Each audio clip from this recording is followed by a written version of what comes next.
اگر کوئی شخص بے ہوش ہو لیکن نصاب کے بقدر اس کے پاس مال ہے تو کیا اس کے مال میں زکوٰۃ فرض ہے؟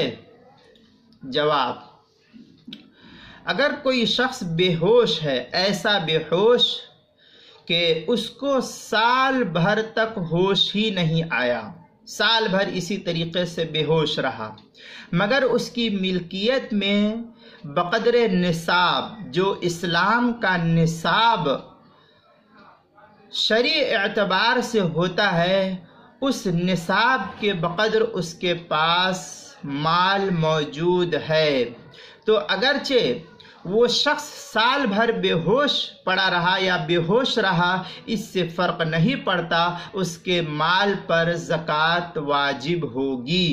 چنانچہ عالمگیریہ کی عبارت سے یہی کل معلوم ہوتا ہے۔ عالمگیریہ میں ہے وَتَجِبُ عَلَى الْمُغْمَى عَلَيْهِ وَإِنْ استوعب الإغماء حولاً کاملاً۔ یہ عبارت جو ہے فتاوی عالمگیریہ کی پہلی جلد 172 صفحے پر ہے۔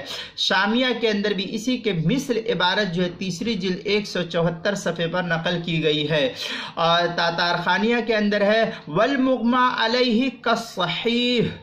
چنانچہ اس کو تاتارخانیہ جو زکریہ بک ڈپو کا چھپا ہوا نسخہ، اس کی تیسری جلد 236 صفحے پر نقل ہوا ہے، اور البحر الرائق جو زکریہ بک ڈپو کا دیوبند کا چھپا ہوا نسخہ، اس کی دوسری جلد 355 صفحے پر، اور کتاب المسائل کی دوسری جلد 210 صفحے پر بھی نقل ہوا ہے۔ لہذا ایسے شخص پر زکوٰۃ کی فرضیت کا حکم دیا جائے گا۔